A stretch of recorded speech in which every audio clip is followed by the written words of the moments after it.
जब बच्चा इस दुनिया में आता है वो बिल्कुल कोरे कागज की तरह होता है।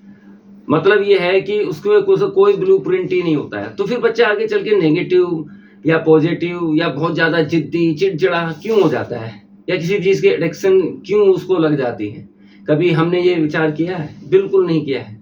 देखिए, जब बच्चा इस दुनिया में आता है तो बिल्कुल कोरे कागज की तरह होता है, और ये कहते हैं कि पिछले 7 जनरेशन तक जो उसकी होती है, जैसे माता पिता की जो जीन्स हैं, जो उनके संस्कार हैं, वो बच्चा लेके आता है।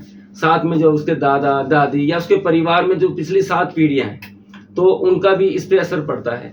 तो यानी हम अगर मान के भी चलें कि 48% जो बच्चे पे असर होता है उसकी मेमोरी पे, तो पिछले जीवन में जो जीन्स से चला आ रहा है उसमें वो संस्कार उसमें माँ बाप के द्वारा आते हैं।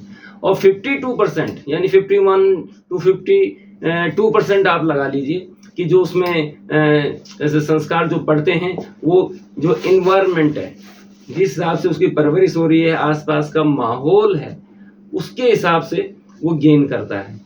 तो इसीलिए पेरेंटिंग बहुत जरूरी हो जाती है। अगर पिछले संस्कार कुछ वो नेगेटिव लेके आ रहा है, तो अगर हम सही पेरेंटिंग करेंगे तो उससे उसको बहुत ही ज्यादा उसको मतलब बेनिफिट मिलने वाला है। क्या मिलने वाला है? जैसे देखो, 0 से 2 साल तक बच्चा को क्या होता है, बिल्कुल अननोन होता है। वो सबसे पहले टच से ही सीखता है कि माँ बाप का जो उसका टच है, कैसा टच है, क्या है, उसकी भावनाएं क्या हैं। फिर जो 2 से 6 साल का जो उसकी उम्र होती है, ये थोड़ा वो समझने लग जाता है चीज़ों को, थोड़ा वो बोलने भी लग जाता है, किस तरीके से वो बोल रहा है। 6 से 12 साल की उम्र जो उसकी है, उसमें वो फिर वो चीज़ों से थोड़ा बात भी करने लगता है, बहस भी करने लग जाता है, जिद भी करने लग जाता है, वो जानना चाहता है।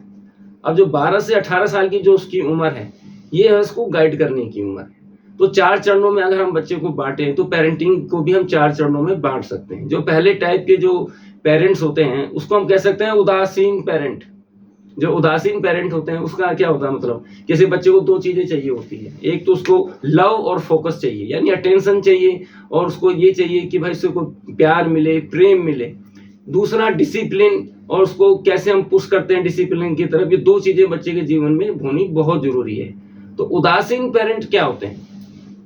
वो ना तो बच्चे को डिसिप्लिन में रखते हैं, और ना ही उसको मतलब कोई अनुशासन या दिनचर्या, आहार विहार, इसमें उसका वो ध्यान रखते हैं। ना वो उनको ऐसे मतलब अटेंशन देते हैं कि उसकी तरफ कोई ध्यान ही देते हैं। नो डाउट उसके स्कूल की फीस, उसके अच्छे कपड़े, खाना, इस पे वो पूरा ध्यान देते हैं, मगर बाकी चीजों के प्रति वो उदासीन हो जाते हैं।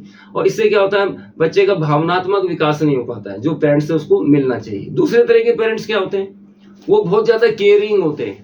मतलब वो कंफर्ट जो पेरेंट्स कह सकते हैं आप, कि वो बच्चे को कंफर्ट जोन में डाल देते हैं। वो बचपन से ले बेटा ये खा ले, ले बेटा ये खा ले, सब चीज उसको बेड पे ही दे देंगे। अब हुआ क्या, अब उसको अटेंशन और लव तो मिल रहा है, मगर डिसिप्लिन और अनुशासन उसको नहीं मिल रहा है। तो फिर वो बात वैसे की वैसे बैलेंस नहीं हुआ। इसमें भी बच्चे क्या होगा, जिद्दी हो जाएगा। उसको पता है कि वो फिर एफर्ट नहीं करेगा, आगे चल के वो किसी चीज में एफर्ट भी नहीं करेगा। तीसरे तरह के पेरेंट्स क्या होते हैं, जो तीसरे तरह के जो पेरेंट्स हैं, वो कठोर अनुशासन वाले हो जाते हैं। यानी कि वो अनुशासन तो बहुत तेज रखेंगे और उसमें रखेंगे, मगर जहाँ पे उसको लव और अटेंशन की जो उसके बात आएगी, फोकस की, उस पर ध्यान नहीं देंगे। जैसे मतलब के घर में मिलिट्री शासन हो जाता है, भाई इतने बजे उठो, इतने बजे खाओ, वो स्कूल जाओ, ये करो वो करो वो करो, मगर जो उनकी तरफ उसका अटेंशन है, बच्चे की तरफ जो भावनात्मक लगाव है, लव है, प्यार है, इसके प्रति वो उदासीन हो जाते हैं। तो अब कई बार ऐसा होता है कि माँ तो बच्चे को बहुत प्यार देती है, पिताजी बड़े स्ट्रिक्ट हो जाते हैं। तो ये दोनों भी कहीं देखने को मिल जाता है कि एक तरफ फोकस लव है, तो दूसरे पेरेंट्स जो हैं वो अनुशासन वाले हैं, जिसके फादर हैं। ये भी ठीक है, ये भी अगर बैलेंस में रहे तो ठीक है, मगर अगर सिर्फ हम डिसिप्लिन ही इसको हार्ड रखेंगे, इससे भी बच्चा क्या होगा, वो उसको आगे चल के दिमागी परेशानियां हो सकती हैं, क्योंकि अपनी मन की बात मन में ही रखेगा। अनुशासन है, वो अपने मन की तो कर ही नहीं पा रहा है कुछ। और जो चौथे टाइप के जो पेरेंट्स होते हैं, जैसे कि मैंने बताया, वो लव और फोकस भी देते हैं और अनुशासन भी उसको सिखाते हैं, उसमें पुश भी करते हैं। तो ये होती है स्मार्ट पेरेंटिंग, जो मैंने आप चौथे स्टाइल में बताया। तो इसमें हम देख सकते हैं कि हम कहाँ पे अपने बच्चे की परवरिश कैसे कर रहे हैं, तो काफी कुछ सीख सकते हैं। और नेक्स्ट वीडियो में आपको बताऊंगा कि जो फर्स्ट तरह की पेरेंटिंग है, हम उसको कैसे बढ़ा सकते हैं और कैसे उसके बच्चे को फायदा मिल सकता है। धन्यवाद।